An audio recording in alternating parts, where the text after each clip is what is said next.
Sir আবার এদের দরকারটা কি তাহলে? ভাই উনি হলো এই আসনের হলো এমপি ক্যান্ডিডেট, ঠিক আছে? কোন দলের স্যার?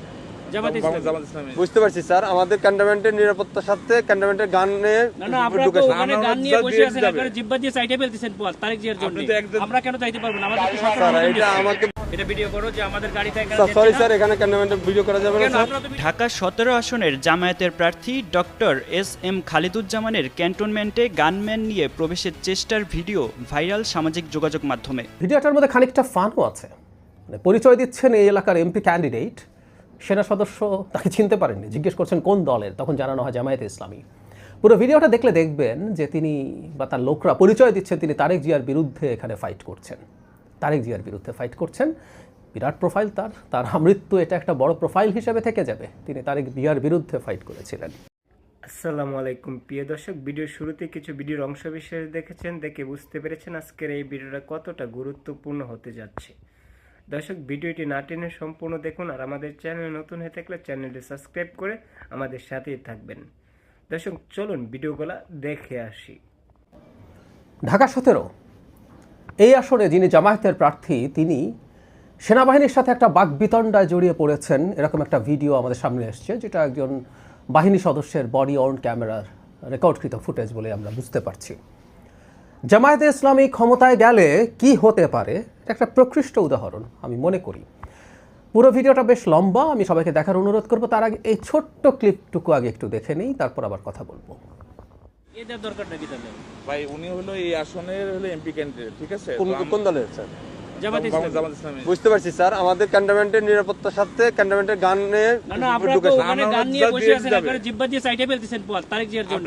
আমরা কেন চাইতে পারবো না? আমাদের তো সরকার স্যার এটা আমাকে বলে তো ইয়ে হবে না যে স্যার এটা স্যার আপনি এই হিসেবে দেশটাকে পরিকল্পিতভাবে ধ্বংসের দিকে নিয়ে যাচ্ছেন। আবার ভিডিওটার মধ্যে খানিকটা ফানও আছে। মানে পরিচয় দিচ্ছেন এই এলাকার এমপি ক্যান্ডিডেট, সেনা সদস্য তাকে চিনতে পারেননি, জিজ্ঞেস করছেন কোন দলের, তখন জানানো হয় জামায়াতে ইসলামী। পুরো ভিডিওটা দেখলে দেখবেন যে তিনি বা তার লোকরা পরিচয় দিচ্ছেন তিনি তারেক জিয়ার বিরুদ্ধে এখানে ফাইট করছেন, তারেক জিয়ার বিরুদ্ধে ফাইট করছেন। বিরাট প্রোফাইল তার আমৃত্যু এটা একটা বড় প্রোফাইল হিসেবে থেকে যাবে, তিনি তারেক জিয়ার বিরুদ্ধে ফাইট করেছিলেন, ইত্যাদি ইত্যাদি।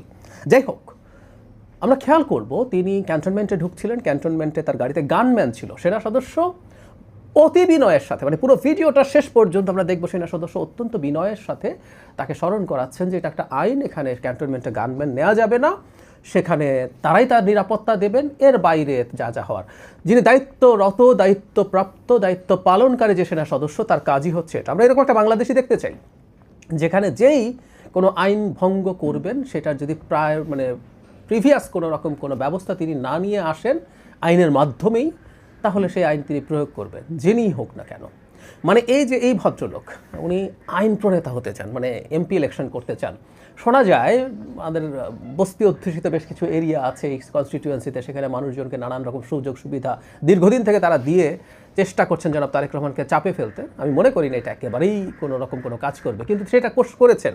কিন্তু এই ভদ্রলোকে তো জানা উচিত, অ্যাটলিস্ট উনি একজন শিক্ষিত মানুষ। এমপি হওয়া মানে কি? এমপি হওয়া মানে এগুলো দিয়ে জিতে আসা, নাকি আসলে এমপি হওয়া মানে হচ্ছে একটা রাষ্ট্রের আইন এবং পলিসি যিনি নির্ধারণ করবেন, আইন তৈরি করবেন, আইন সংশোধন করবেন, পলিসি ঠিক করবেন, সরকারকে চ্যালেঞ্জের মুখে রাখবেন যদি বিরোধী দল হন, আর বিরোধী সরকারি দল হলেও তিনি এইগুলো নিয়েই কাজ করবেন। সেই ভদ্রলোক আইন ভাঙতে চাচ্ছেন গায়ের জোরে, গায়ের জোরে আইন ভাঙতে, যেহেতু এমপি ক্যান্ডিডেট তাকে এটা করতে দিতে হবে। অত্যন্ত ডেরোগেটরি মন্তব্য তিনি সেনাবাহিনী নিয়ে করছেন, তারা নাকি পরিকল্পিতভাবে দেশকে ধ্বংসের দিকে নিয়ে যাচ্ছে। কথাগুলো রেজোনেট করে, আমরা মনে করতে পারবো। দেশের বাইরে থাকা ইনফ্লুয়েন্সার কয়েকজন আছেন, তারা সেনাবাহিনীকে 5 তারিখের পর থেকে ঠিক এই আক্রমণটা করে যাচ্ছে। তাদের এই বিষোদ্গার কেন বুঝতে পারি, তারা এই দেশটাকে আসলে দখল করে ফেলতে চেয়েছিলেন। এই জামাত সহ কিছু ব্যক্তিও আছে, তারা চেয়েছিলেন একটা সোকল বিপ্লবী সরকার টরকার বানিয়ে তারা ক্ষমতায় থেকে যাবেন, এরপর কোনো একদিন নির্বাচন হলে হবে। ইনফ্যাক্ট সেনাবাহিনী এবং বিশেষ করে সেনাপ্রধান জনাব ওয়াকারুজ্জামান এই কাজটা বাধা হয়ে দাঁড়িয়েছেন। সেজন্য তারা এবং প্রতিষ্ঠান হিসাবে সেনাবাহিনী প্রচণ্ড রকম সমালোচনার মুখে পড়েছে এই নেক্সাসের কাছে, এবং আমরা সেটার একটা বহিঃপ্রকাশ খুব ক্লিয়ারলি দেখতে পারলাম। আমি প্রায় একটা কথা বলি যে আমি এইচএসসি যে কলেজে পড়েছি, আমি ওখানে ছাত্র শিবির অধ্যুষিত ছিল সেই কলেজ।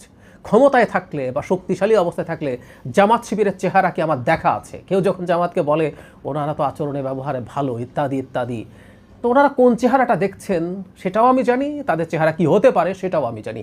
এই ভদ্রলোক ঢাকা 17 যে ক্যান্ডিডেট, তার আচরণ দেখেও বোঝা যাচ্ছে, তাই না, যে এই প্রথম তারা সরকারের উপরে বেশ ইনফ্লুয়েন্স রাখে, তাতেই তাদের এই হ্যাডাম। তাদের কিছু লোকজন টকশোতে এসে অত্যন্ত বাজে ভাষায় অ্যারোগ্যান্ট আচরণ করেন, ঝগড়াঝাটি করেন। আর এই দল যদি ক্ষমতায় যায় কি হতে পারে আমরা নিশ্চয়ই অনুমান করতে পারি। সো আমি এই ভিডিওটাকে ওয়েলকাম করি। জামাতের আসল চেহারা মানুষের সামনে যত বেশি এক্সপোজড হবে, মানুষ তত বেশি ইনফর্মড ডিসিশন নিতে পারবে। আমি আশা করি সাময়িক সময়ের জন্য কোনো সুবিধা কেউ পেয়েছে এদের কাছ থেকে, এটার জন্য দীর্ঘমেয়াদে দেশকে বিপদে ফেলার মতো সিদ্ধান্ত কেউ নেবে না। যাই হোক, পুরো ভিডিওটা আমি এখানে জুড়ে দিচ্ছি। আমি আশা করব আপনারা সবাই দেখবেন, মানে একটা মানুষ একটা বেআইনি কাজ করার জন্য কিভাবে ইনসিস্ট করছে এবং কি ভাষায় কথা বলছে দেশের সবচেয়ে গুরুত্বপূর্ণ একটা প্রতিষ্ঠান সেনাবাহিনীর প্রতি। যে সেনাবাহিনী শেখ হাসিনার বিরুদ্ধে না দাঁড়ালে, জনগণের পক্ষে না দাঁড়ালে আমাদের অনেক দুর্গতি ছিল কপালে। কিছুদিন আগে আমি বলেছি, ইরানের রেভলিউশনারি গার্ড কর্পস, যেটা IRGC, Islamic revolutionary guard corps, তারা খামেনির পক্ষ ত্যাগ করেনি বলে সেখানে এত রক্তপাতের পর, আমাদের কয়েক গুণ রক্তপাত হয়েছে, সেখানে রেজিমের পতন হয়নি। যাই হোক, ভিডিওটা দেখবেন আশা করি। এদের দরকারটা কি তাহলে? ভাই উনি হলো এই আসনের হলো এমপি ক্যান্ডিডেট, ঠিক আছে? কোন দলের স্যার? জামাত ইসলামী। জামাত ইসলামী। বুঝতে পারছি স্যার, আমাদের ক্যান্টনমেন্টের নিরাপত্তার সাথে ক্যান্টনমেন্টের গানে না আপনারা তো ওখানে গান নিয়ে বসে আছেন, একবারে জিব্বা দিয়ে সাইডে ফেলতেছেন পথ তারেক জিয়ার জন্য। আমরা কেন চাইতে পারবো না? আমাদের স্যার এটা আমাকে বলে তো ইয়ে হবে না যে স্যার এটা স্যার আপনি এই যে দেশটাকে পরিকল্পিতভাবে ধ্বংসের দিকে নিয়ে যাচ্ছেন, আবার পরিকল্পিতভাবে ধ্বংস করতেছেন আপনারা। দিস ইজ টোটালি দেশটাকে টোটালি সেনাবাহিনী কিছু অফিসার, স্যার আমি আপনাদের তো যাওয়ার নিষেধ করি না স্যার। হচ্ছে বাংলাদেশের সেনাবাহিনীকে আপনারা বিতর্কিত করতেছেন, সরাসরি ডিসক্রিমিনেশন করতেছেন আপনি। একেবারে সরাসরি। আমি কোন সেনা প্রধানের সঙ্গে কথা বলবো, স্যার বলতে পারেন স্যার, হ্যাঁ আপনি কথা বলেন। কেন তো আমার গাড়ি আটকে রাখবেন কেন আপনি? আমি তো স্যার আপনাকে, না আপনি তো আটকে রাখছেন। আমি তো স্যার আপনাকে যাইতে দিলাম স্যার, আমি তো আপনাকে আপনারা আমাকে একটু সহযোগিতা করবেন। আমার টোটালি সেনাবাহিনী এদেশের সম্পদ, এই সম্পদকে আপনারা বিতর্কিত করতেছেন আপনাদের ব্যক্তি স্বার্থে। স্যার একটু স্যার ব্যক্তি স্বার্থে করতেছেন, ব্যক্তি স্বার্থে সরকারকে, এই প্রশাসনকে আপনারা বিতর্কিত করতেছেন। একটু আমাকে সময় দিন স্যার। মানে আরেকটুর জন্য একটা মোটরসাইকেল মেরে দিয়ে চলে গেছিল। এটা ডিসঅ্যাপয়েন্টিং সিচুয়েশন করে সারা দেশে খুব তাড়াতাড়ি আপনাদের জন্য দেশটা বিশৃঙ্খলা হবে। পুরো দেশটাই বিশৃঙ্খলা করতেছেন আপনারা।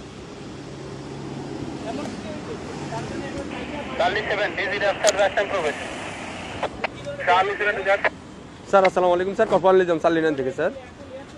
স্যার ওই যে সালিনানে দিয়ে প্রবেশ করে ওই যে সালিয়েট যে বাইরে হবে জামাত পদপ্রার্থী, ওনার সাথে গানম্যান আছে স্যার, আমি অ্যালাউ করলাম স্যার।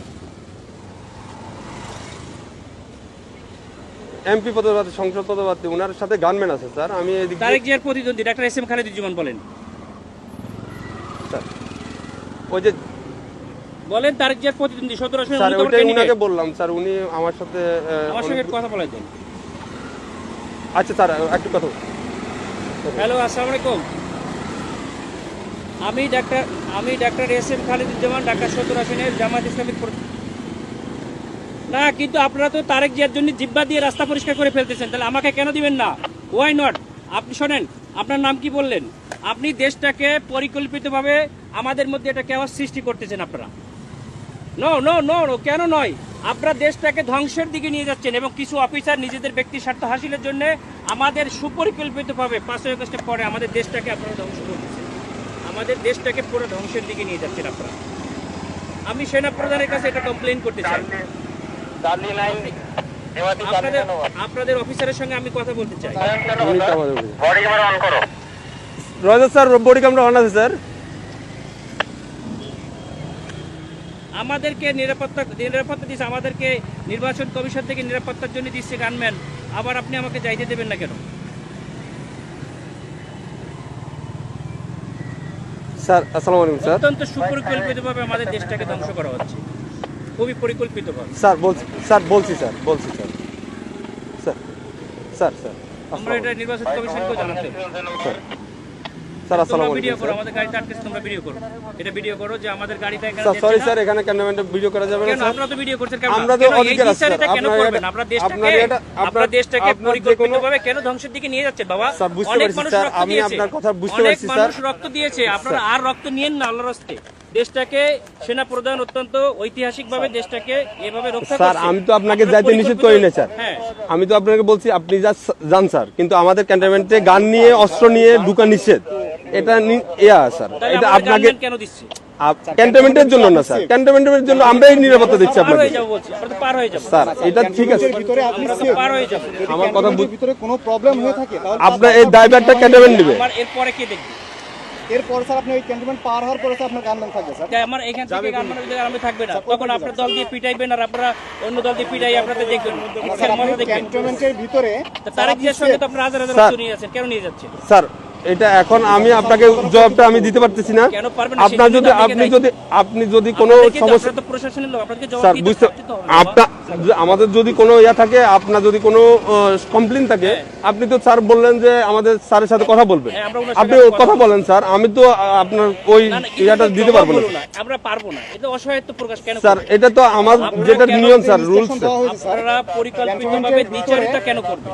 স্যার এই জন্যই স্যার আপনি এই কমপ্লেনটা করেন স্যার। আমি তো না না, সেটা কমপ্লেইন আমরা কোথায় করব? আপনি তো বললেন যে সেনাপ্রধান স্যারের সাথে কথা বলবেন, হ্যাঁ, ইলেকশন কমিশনের সাথে কথা বলবেন, বলছে স্যার গানম্যান নিয়ে অ্যালাউ নিষেধ স্যার। আপনার যেতে গেলে এমনিতে আমার কাছে সহযোগিতা করতে হবে স্যার। একটু সতর্ক করেন স্যার প্লিজ। না না না, সহযোগিতা না, আপনারা অত্যন্ত পরিকল্পিতভাবে দেশটাকে ধ্বংস করছেন, দেশটাকে রক্ষার দায়িত্ব আপনাদের।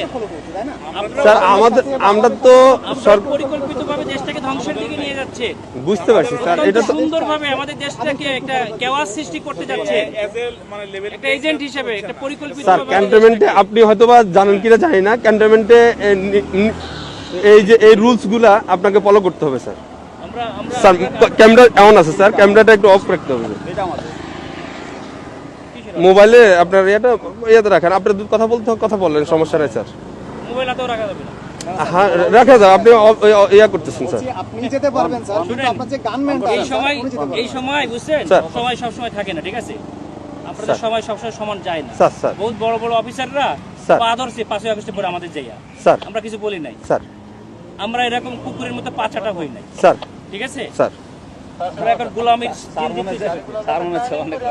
না না, আমরা তো না, গোলাম না, হয়ে স্যার, গেছি, আমরা- আমরা অলরেডি গোলাম হয়ে গেছেন, দেশটাকে ঠিক আছে। বিক্রি করে দিয়েছে একটা দলের কাছে, দাও, তুমি- দেশটাকে পরিকল্পিতভাবে গোলাম হয়ে গেছে।